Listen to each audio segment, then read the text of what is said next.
Sara Montiel y Tony Hernández se casaban el 17 de octubre de 2002 en el Ayuntamiento de Majadahonda, y lo hacían en el más estricto secreto para salvaguardar la exclusiva. Pero no lograron engañar a nadie.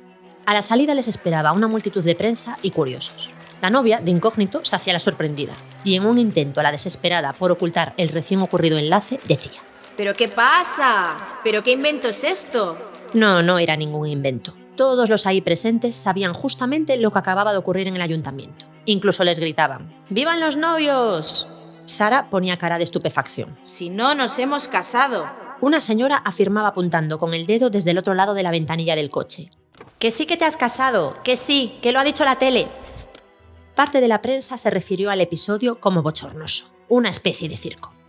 El polémico enlace de Sara Montiel y Tony Hernández. Los hijos del artista no han querido asistir a la boda de su madre. Montiel dice haber echado mucho de menos a sus hijos.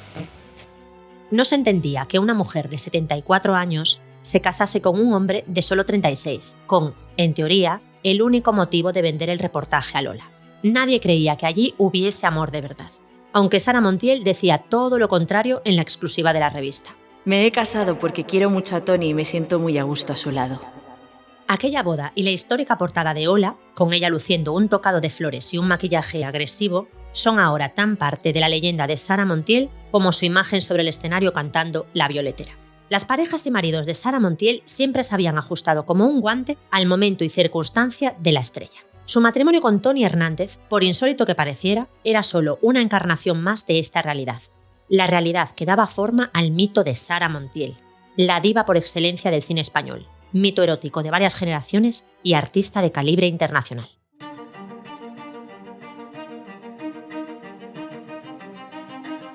Hola, soy Raquel Piñeiro y este es un nuevo episodio de Bodas Icónicas, un podcast de Vanity Fair.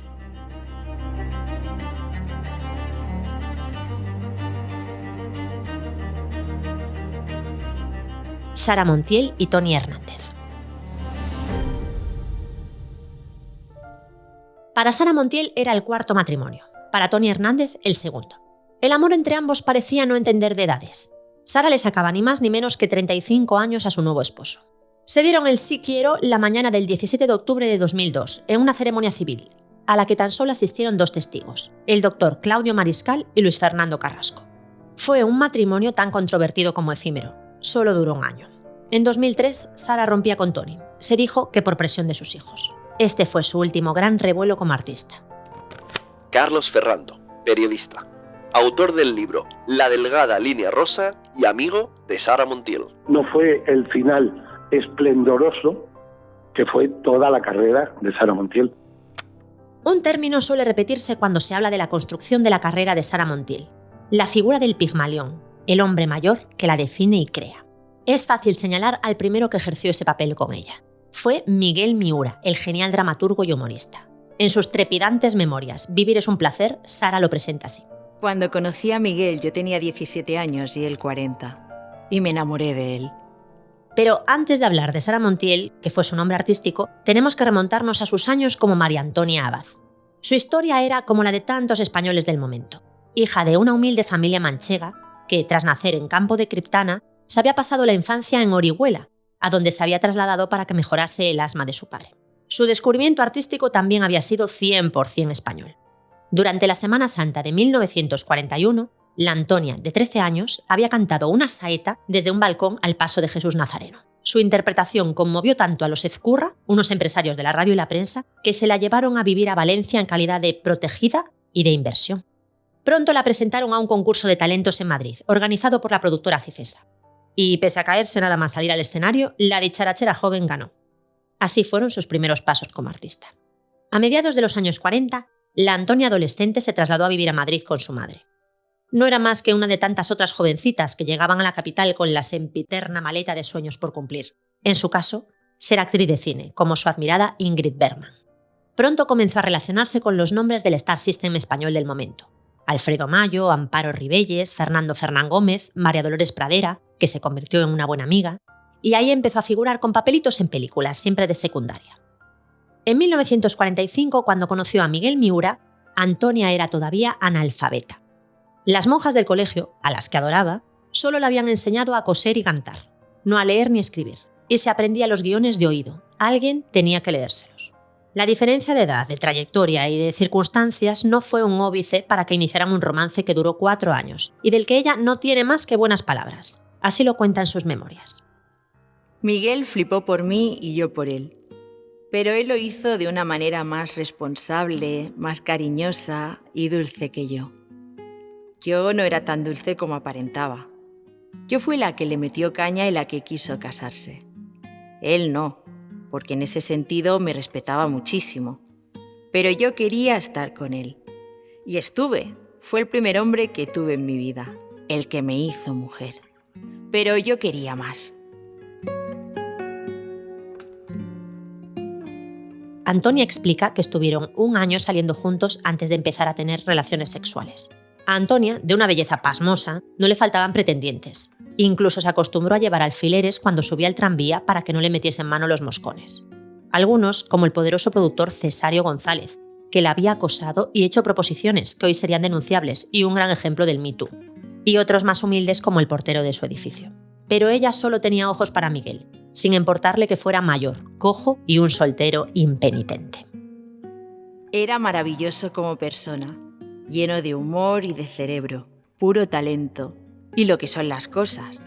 Cuando volví de América me dijo: ¿y por qué no te enseñaría a leer y a escribir? ¿Seríamos idiotas? Aunque no la alfabetizara, Miura sí la llevaba a tertulias de café y espectáculos teatrales. Le presentó a gente y la colocó en alguno de los guiones de cine que escribía él o dirigía su hermano. Pero la carrera de la ya bautizada por el humorista y productor Enrique Herreros como Sara Montiel no lograba progresar. Después de varios años haciendo cine, no conseguía un papel protagonista, pese a notables apariciones como la de la rival de Juana la Loca en Locura de Amor. Tanto ella como Miura estaban frustrados por lo poco que prosperaba su carrera profesional. Por eso, y puede que también buscando huir de una situación que le abocaba de cabeza al matrimonio, Miura le consiguió a Sara trabajo en México.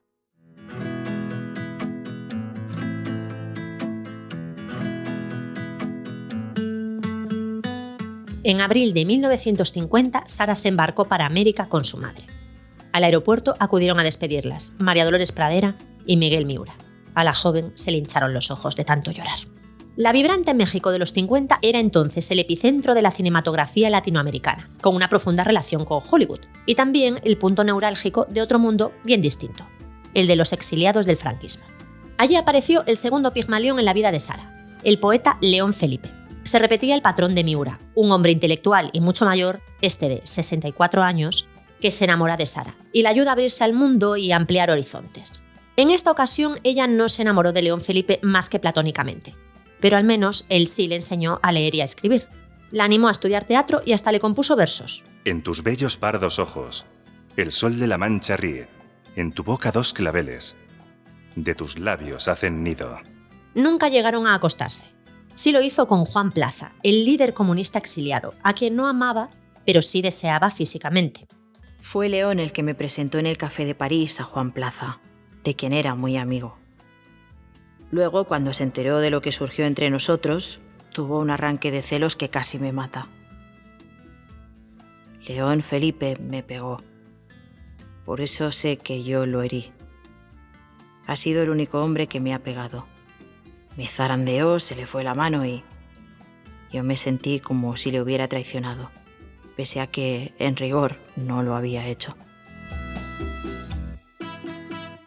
Según Sara, su historia con Juan Plaza no tuvo mayor importancia.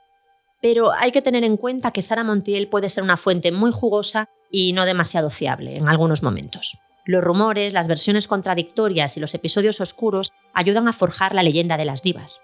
Y así sucede con estos años mexicanos de Sara. Algunos señalan que convivió con Plaza durante 4 años y que llegaron a tener una hija secreta, que no se sabía si estaba viva o muerta. La primera versión es que la niña había nacido muerta, pero en 2015 un antiguo peluquero de Sara contó que ella le había confesado que la dio en adopción a un matrimonio valenciano. De todo esto no hay pruebas, más allá de ese testimonio endeble. Pero ese no fue el único episodio digno de un folletín. En prensa se dijo que Juan Plaza, después de que Sara Montiel lo abandonase, le envió un paquete con una tarta y una nota que ponía: «Vengo a matarte por puta». Horas después se presentó con una pistola y la hubiera matado si el productor Enrique Herreros no lo hubiera calmado con un filosófico y cruel «Hágame caso y no la mate. Mejor déjela envejecer». En la vida de Sara, realidad y ficción se funden y uno no sabría decir cuál de las dos es más asombrosa.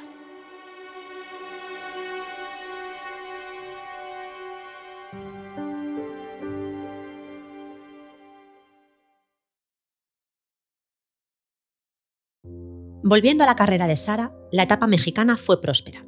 Su primera película, Furia Roja, era una producción doble, en la que se rodaban a la vez una versión en inglés y otra en castellano. Ella y Verónica Lake interpretaban el mismo papel. Pronto se hizo popular como partener del archifamoso Pedro Infante y se relacionó con las rutilantes estrellas del momento. También estos años marcaron una huella indeleble en lo sentimental, porque durante una mini gira de actuaciones musicales en Nueva York, en el 51, conoció al Premio Nobel de Medicina Severo Ochoa, que se convirtió en el amor de su vida. Esto siempre según Vivir es un placer, sus memorias, donde los capítulos dedicados a desvelar la relación con Severo fueron la gran sorpresa del libro. Lidia García, investigadora y divulgadora, creadora del podcast Hay Campaneras. Cuando Sara Montiel hizo público que había tenido una relación muy apasionada, según ella, con Severo Ochoa, la familia del Nobel reaccionó indignada. Numerosos familiares negaron que esas relaciones hubieran sido ciertas, hubieran sucedido, y desde luego cuestionaron abiertamente el testimonio de Antonia, aunque hubo alguien que antes de que la propia Sara Montiel lo contara ya había apuntado a ese romance. Fue Paco Umbral. De hecho, creo que fue en su libro Memorias Borbónicas, donde en una de sus crónicas pues hablaba de un encuentro con Sara Montiel y precisamente le preguntaba: Antonia, ¿cuándo vas a contar lo de Severo? El biógrafo de Ochoa desmintió el romance categóricamente, tildando la historia de delirio patético de anciana que se sirvió de él para promocionar un libelo infame. Nadie se ha preocupado de desmentir o confirmar otros encuentros que narra Sara en su biografía, como el que tuvo con Ernest Hemingway, con el que, de nuevo según ella, solo se acostó una vez, pero le enseñó a liar puros. En sus memorias, Sara Montiel también narra deliciosos encuentros con estrellas de la época, desde Marlene Dietrich, que le dijo que era guapísima y vistiese siempre de rojo, blanco y negro, hasta Joan Fontaine, que era muy antipática y a la que tuvo que ganarse haciéndole la pelota. El caso es que todo eso sí pudo haber ocurrido de verdad, porque Sara se convirtió en una estrella de Hollywood, o al menos en una actriz de Hollywood, que ya era apuntar alto. El giro se debió a un golpe de suerte. En 1954, María, la hija de Gary Cooper, vio una foto de Sara Montiel vestida de mexicana, con el pelo trenzado y su clásica mirada desafiante a cámara, y se la recomendó a su padre, que estaba a punto de rodar Veracruz, un western junto al actor Burt Lancaster, que también era coproductor. Sara no hablaba nada de inglés, pero le transcribieron los diálogos fonéticamente, y así se aprendió el papel. Tuvo su oportunidad y la aprovechó bien. Aprendió todo lo que pudo de montaje, fotografía y trucos para la cámara, temas que le interesaban mucho de la superdesarrollada industria de Hollywood, además de compartir sus propios trucos con Gary Cooper, como echarse unas gotas de anestesia en los ojos para poder mantenerlos abiertos a plena luz del sol. Fue ahí donde el actor Burt Lancaster la bautizó como Sarita Montiel, y así empezó a llamarla a toda la industria de Hollywood. Alberto Mira, escritor, autor de Miradas insumisas, gays y lesbianas en el cine. Ella habla muy mal de Veracruz y habla bastante mal de todos estos papeles, pero hay que reconocer que no era solo ella. Rita Moreno también la hacían hacer extranjera. Quiero decir, cualquier actriz que fuera un poquito étnica le daban papeles étnicos continuamente. Esto no es que ni a ella la estuvieran haciendo de menos ni nada, es que simplemente el sistema de Hollywood era el sistema de Hollywood. Funcionaba a partir de la estereotipación y se estereotipaba continuamente a todo el mundo. La siguiente película de Sara Montiel en Hollywood le trajo al siguiente hombre importante de su vida, Anthony Mann, director de cine y pronto su primer marido. En Dos pasiones y un amor, Sarita hacía de nuevo de mexicana junto a Joan Fontaine, Mario Lanza o Vincent Price. Durante el rodaje, Sara habla de su relación con Anthony con tanto cariño en lo personal como decepción en lo profesional. No me dirigía mal, pero lo hacía con rigidez, tratándome como a una más. No me protegió, no me arropó. No lo entiendo, porque él tenía que notar que yo era una señora que se salía de la pantalla, aunque no fuera la protagonista. Si hubiera querido, podría haberme hecho algunos planos cortos para destacar mi rostro, en vez de plano general, pero no lo hizo. Eso solo lo hacía con Jimmy Stewart, Sus desacuerdos profesionales no afectaron a su vida personal. La relación entre Anthony y Sarah se afianzó, incluso con el consentimiento de los hijos de Mann. Y después de que a él le diera un ataque al corazón paseando por la Quinta Avenida de Nueva York, decidieron casarse in articulo mortis el 30 de mayo del 56, en el mismo hospital en el que él se pasó 3 meses hospitalizado. Anthony Mann no murió, sino que se recuperó, y Sarah y él se establecieron en el número 2016 de Coldwater Canyon, donde tenían como vecinos a Dorothy Lamour, Joan Collins, Claudette Colbert, Maureen O'Hara, Mel Ferrer y Audrey Hepburn. Era el Hollywood con el que de niña soñaba en su cine de Orihuela, hecho realidad.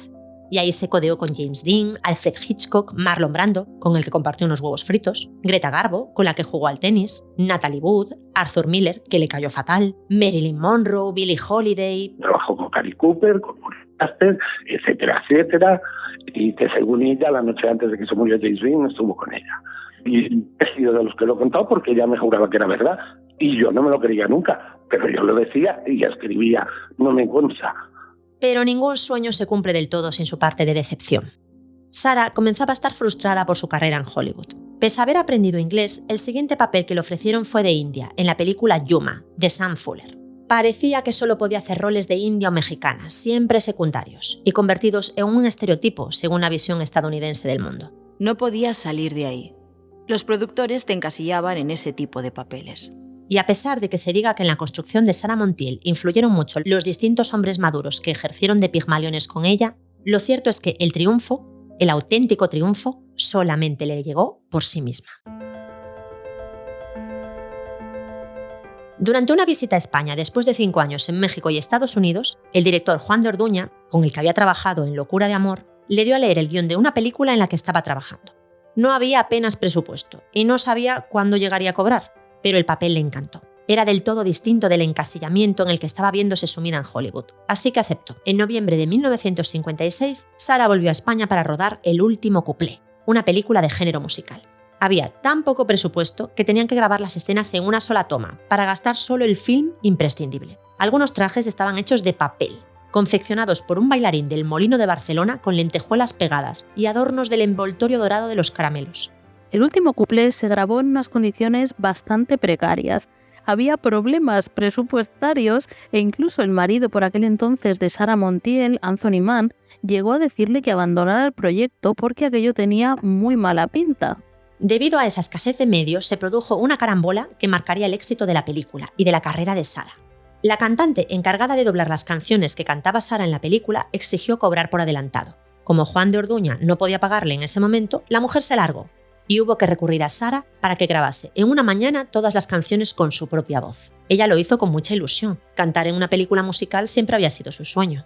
Pero esa cerecita final no iba a eclipsar las condiciones de grabación tan malas que había tenido que aguantar la actriz durante el rodaje. Sarah Montiel regresó a Estados Unidos muy deprimida. Nunca había trabajado en condiciones tan malas. Después de trabajar en Estados Unidos y México, donde se hacían las películas maravillosamente bien, parecía que mi sueño se iba a convertir en un fracaso.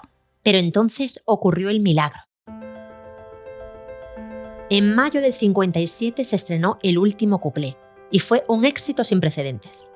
La gente hacía cola en el cine Rialto de Madrid para verla una y otra vez. Estallaba en lágrimas, aplaudía con fervor cuando Sarah, interpretando a María Luján, se reclinaba en la chaise longue cantando Fumando espero. Es difícil decir por qué El último cuplé fue un éxito tan monumental en la España de la época. Es probable que tuviera que ver con la propia Sarah Montiel, que como ella misma decía, se salía de la pantalla y particularmente en esta película estaba completamente bella, carismática y arrolladora ella misma. Pero también creo que el éxito del último cuplé tiene mucho que ver con esa recuperación, con ese revival del cuplé que se venía dando en España a finales de los años 50, que por supuesto tiene en el último cuplé su culmen, pero que ya se había comenzado en el programa de radio Aquellos tiempos del cuplé, en el que de una manera un tanto nostálgica se revisitaban estas canciones que habían triunfado a principios de siglo en la voz de Lilian de Celis, que después tendría su propia historia de celos artísticos, dimes y diretes con la gran Sarah Montiel.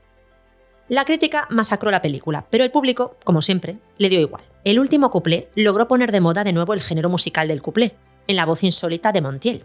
De Sarah dirían cosas como que tenía voz de sereno, Pero aún así el disco con las canciones de la película se convirtió en un éxito de ventas, proporcionándole a Sara más dinero del que había ganado hasta entonces. Sara, además de consagrarse definitivamente como una gran estrella en España, también ganó muchísimo dinero, sobre todo por las canciones, ya que el contrato que hizo con Columbia, la propia compañía no se fiaba mucho de que se fueran a vender demasiados discos y ella, en lugar de cobrar una cantidad fija, cobraba un porcentaje de las ventas, así que le salió el negocio redondísimo.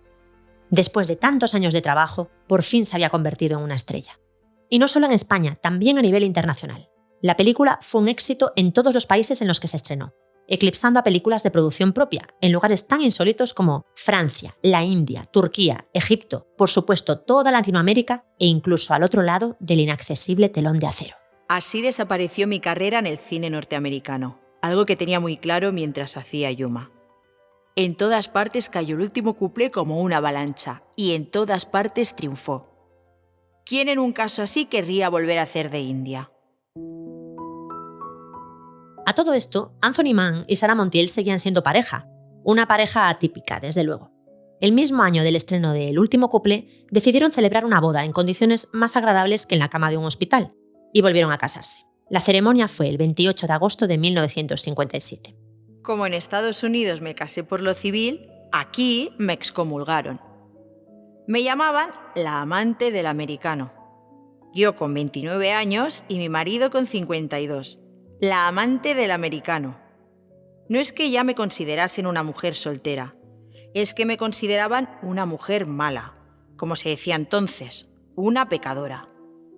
Y además, como me hice tan famosa y popular, Franco no quiso que se diese ese ejemplo de libertad a la gente.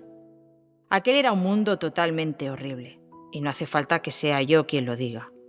Lo dice la historia, y la historia no la he escrito yo, pero sí la he vivido. En aquel mundo labré mi carrera, y aquel mundo quiso aprovecharse de mí.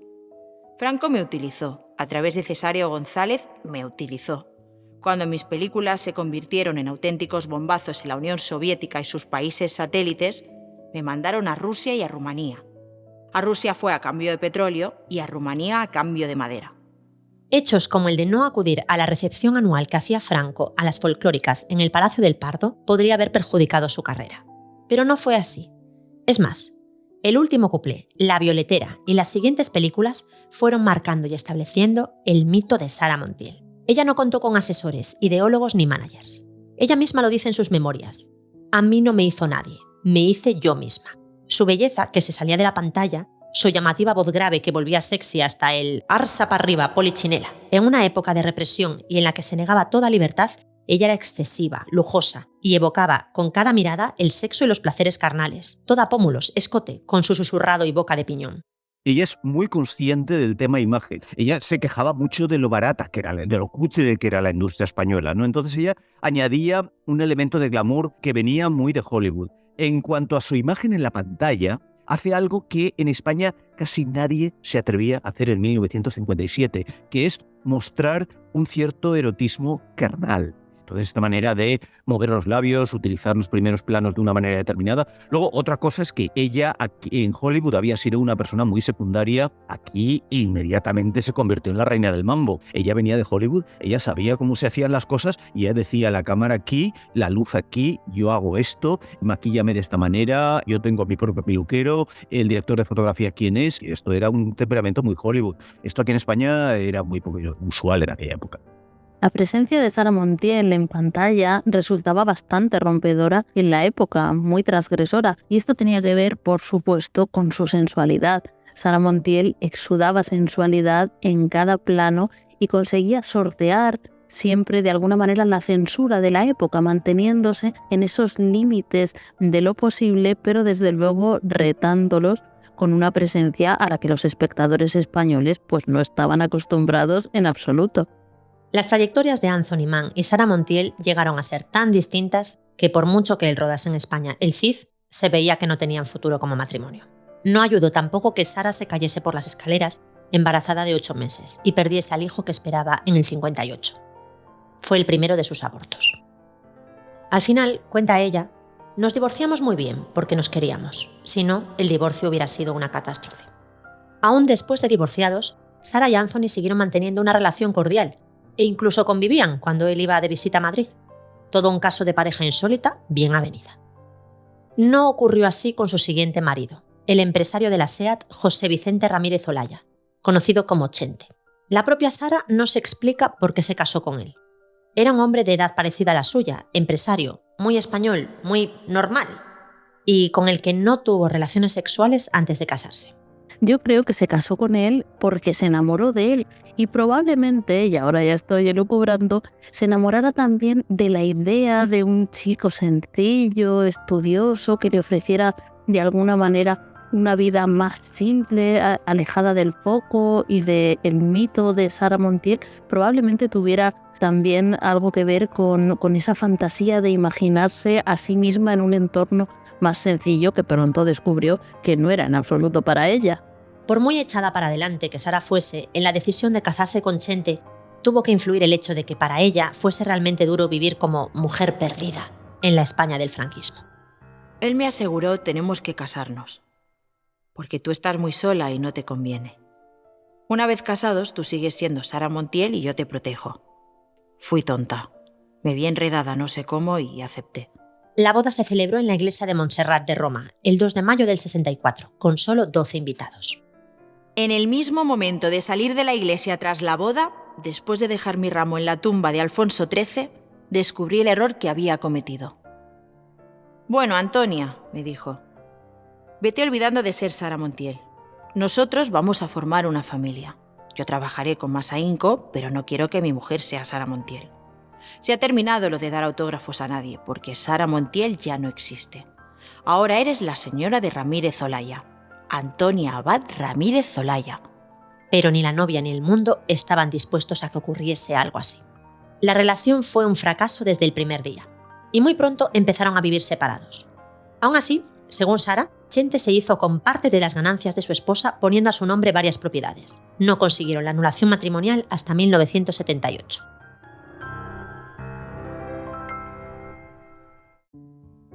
Si Anthony Mann había representado Hollywood y Chente la parte más gris de la España del momento, el siguiente marido, Pepe Tous, coincidió con su declive en el cine y su ascenso en los escenarios. Lo de Pepe y Sara fue un flechazo. Cuando se conocieron, en el 69, él ya estaba prometido y ella mantenía una relación seria de 7 años con el actor italiano Giancarlo Viola, al que dejó para irse con Pepe, un empresario y dueño de un teatro en Palma de Mallorca. Una decisión que, sin ella saberlo en ese momento, marcaría un cambio en su carrera. El mito cinematográfico, cuando llegó Pepe, toda su vida había acabado. Antonia tenía pánico a hacer teatro y de pronto Pepe dice, vamos a hacer teatro. Y Antonia dice que no, que la gente se va a dar cuenta, que es bajita y un poquito gordita, ya cuando llega Pepe a su vida. Y entonces Pepe le dice que no tiene que ver nada y que el teatro es otra cosa, etcétera, etcétera. Al final conseguimos que lo hiciera y tuvo una segunda vida, porque tuvo una vida espectacular en el teatro. Creo que en Pepe Tous Sara encontró estabilidad y sobre todo, lo cuenta ella misma en sus memorias, encontró un hombre que se enamoró de Antonia, no de Sara Montiel. Creo que tenían una relación que de alguna manera conseguía completarla al margen del propio mito que ella había creado para sí misma. Con Pepe, Sara por fin se convirtió en madre. La pareja consiguió adoptar primero a Thais y luego a Zeus. Y fue un momento de gran alegría. Pepe Tous estaba enamorado de toda la vida de Sara Montiel, un chico un señor muy ambiguo, muy atractivo. Entonces se corrieron todas las historias del mundo. Se oían cosas, ya sabes, este país lo que es, enseguida vamos a destrozar.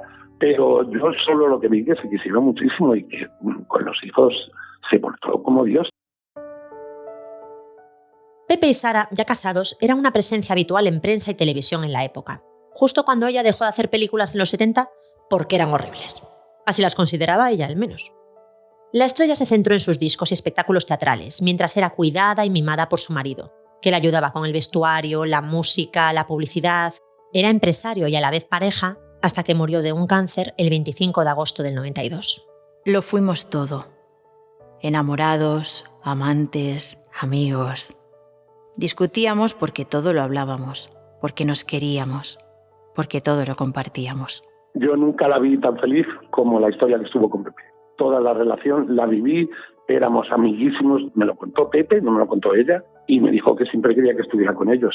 Para recuperarse, Sara se refugió en el trabajo, en sus hijos y en su amistad con el actor Vicente Parra, el protagonista de ¿Dónde vas, Alfonso XII?, en cuya casa vivió cuando regresó a Madrid en 1994.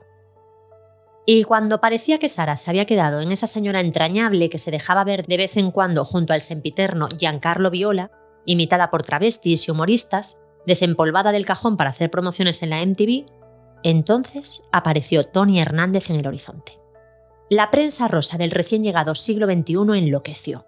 Después de que Marujita Díaz trajese a Dinio como novio de Cuba, Sara hacía lo mismo con un joven desconocido que se declaraba su fan desde los 5 años y con el que aseguraba que llevaba tiempo carteándose. Era Tony Hernández. Pero la clave de toda esta historia, en realidad, la tenía Carlos Ferrando. Yo lo conocí en La Habana porque hacía de Sara Montiel, y a mí Sara Montiel me gusta mucho, y todos los transformistas del mundo hacían de Sara Montiel. Es verdad que tenía una pareja mujer y tenía una pareja hombre que vivían enfrente de unos apartamentos que vivía yo. Alguno de los motivos de este matrimonio puede explicarlos Manuel Zamorano, peluquero y amigo íntimo de Sara, que llegó en el maletero de un coche el día de la boda secreta para peinar a la que él consideraba su madre de Madrid. Ella estaba muy sola, declaró en el programa Huellas de Elefante. Creo que lo hace porque se siente sola. Tony la lleva de viaje a Cuba, a Miami, a México, y aparte ella tenía muchas propiedades, sus cosas, sus joyas, pero necesitaba cash. El doble motivo, el económico y también el de entretenerla y pasearla, parecía más que suficiente para tirar adelante con una boda. Bueno, la primera opción fui yo, porque era muy amigo de Antonia. La historia es que no tenía cash, y entonces pues me dijo, oye Carlos, ¿a ti qué más te da? Nos casamos y tal, y le dije, es que me parece ridículo. Y entonces, unos amistades de ella, que yo no voy a citar en ningún momento porque se cargaron su carrera y muchas cosas más, le trajeron de Cuba a Antonio. Pero yo no tuve nada que ver con engañarle al mundo, porque yo era periodista y eso no lo podía hacer. Engañar al mundo diciendo que era una historia de amor. No fue una historia de amor. Pero según Sara Montiel, y así lo declaraba ella misma en el reportaje de Hola, sí era amor. Él la adoraba, como todos los gays adoran a Sara Montiel. Era un mito del mundo gay. O sea, no podemos decir, ni se me ocurría decir, estaba embobado con ella. El día de la boda que organicé yo, me tocó desgraciadamente hacerlo, fue tremendo. Pero siempre era él, estaba entusiasmado. Pero además se llevaba mucho dinero. Que una cosa no quita la otra, ¿eh? No digo que lo hiciera por dinero. Él adoraba a Sara Montiel ya cuando él la imitaba en los clubs gays de La Habana. Ella cumple bastante con un estereotipo histórico del icono gay. ¿En qué? En el hecho de ser una mujer que representa una visión excesiva de la feminidad hasta el punto de que es posible ironizarla.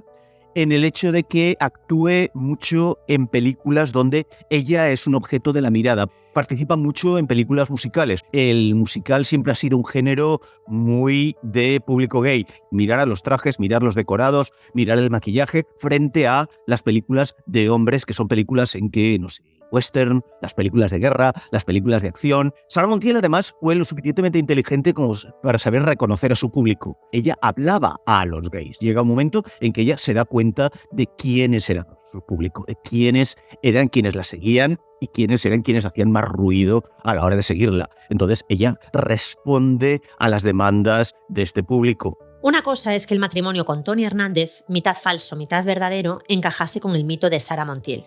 Y otra muy diferente es que lo hiciese con Antonia Abad. Lo tenía un poco perdido. Ella, es que María Antonia Abad no se sentía casi nunca, en los años que yo la conocí, ¿eh? Ella venía de la España más retrógrada y acabó en el glamour más excesivo de Hollywood. Yo creo que esto es un shock cultural tan grande que acabas por no distinguir quién eres tú o quién has sido de dónde estás y lo que te rodea. Y luego también es que es muy difícil hacerlo, es un constante esfuerzo de decir, ahora estoy actuando, ahora no. Yo y la persona que actúa acaban mezclándose. Los hijos de Sara Montiel no acudieron a la boda, pero no la perdieron de vista. Preocupados por la presencia de un desconocido con aviesas intenciones, Thais y Zeus le dieron un ultimátum a su madre. Finalmente ella acabó cediendo y rompió su cuarto matrimonio menos de un año después de que se celebrase. Entonces llegaron las peleas, el echarse en cara cosas en platós. A diferencia de Dinio, el novio de Marujita Díaz, Tony Hernández no se quedó en España. Regresó a Cuba y desapareció. Desapareció. Una vez trincó el dinero que tenía que trincar y que aquello, los hijos lógicamente no tragaron la historia.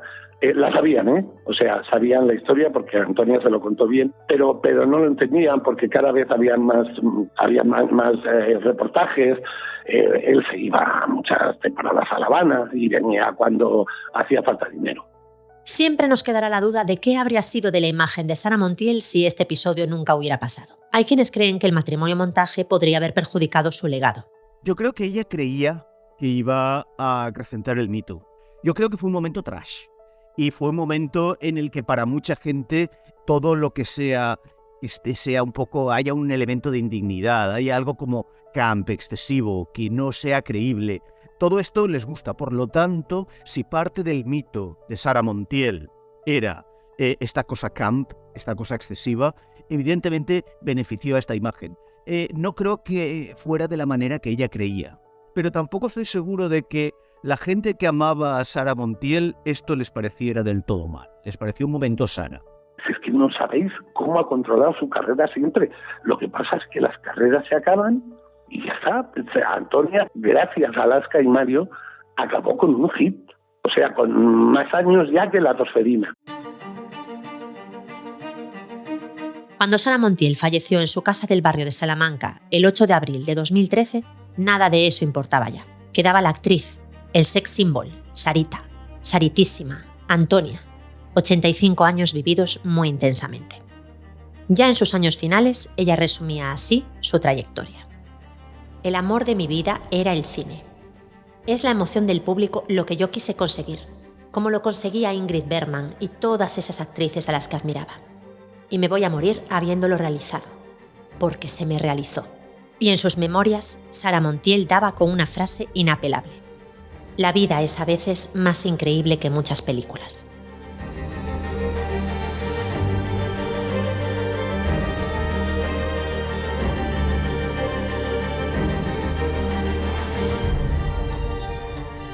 Bodas Icónicas es un podcast de Vanity Fair, producido por El Cañonazo Transmedia, escrito y presentado por Raquel Piñeiro, guión de Emma Musol, dirige y edita José David del Puello, Sune.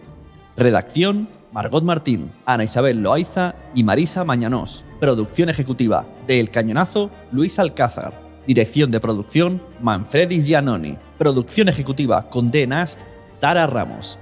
Supervisión editorial Vanity Fair, Mónica Parga.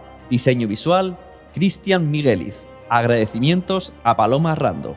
Con las voces de Lidia Amanda Montiel y Carlos Ruiz Pernías, grabadas en los estudios Lando, en Madrid. En este episodio han participado Carlos Ferrando, Lidia García y Alberto Mira. Muchas gracias por escuchar Bodas Icónicas, un podcast de Vanity Fair.